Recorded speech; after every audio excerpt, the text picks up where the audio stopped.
Welcome to this video where we discuss how durability contributes to sustainability. At Sika, we know that true sustainability starts at the microscopic level. Our deep understanding of physical and chemical principles, from microstructure formation to nanoscale interactions, allows us to engineer materials that perform and endure. Today's structures face tougher exposure conditions than ever before. Urban pollution accelerates corrosion. Rising temperatures and UV radiation degrade surfaces.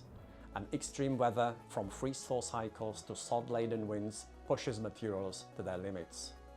That's why we design concrete and mortars that are water-resistant, self-heal, resist chemical attack, and maintain integrity for decades. Extending service life cuts carbon, reduces waste, maintenance costs, and disruption to communities. Because when materials last longer, resources go further, and our impact gets smaller. Durability isn't just a feature, it's a foundation for a sustainable future. Designing for durability is absolutely key for the sustainability of our built environment. The updates to BS 500, which is the primary document used by specifiers and producers to decide on the type of concrete to use, have allowed much greater flexibility in the choice of materials. It gives confidence to engineers that the choices they make are backed up by industry expertise and evidence, and this is the first step to getting new concrete mixes into our structures.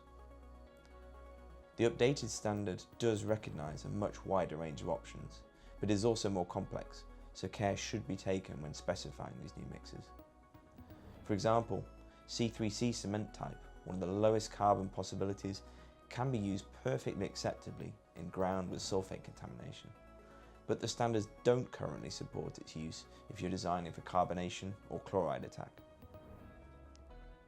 Another recent document, Flex 350 version 2, provides a code of practice for completely cement-free alternative binder systems, which can be extremely low in carbon.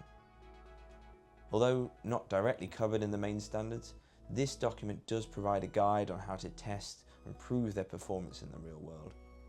This all helps to lower barriers to their use, and Sika has developed activators that can work in these systems too. Thanks for watching. Join us in our next video on the circular economy and digitalization.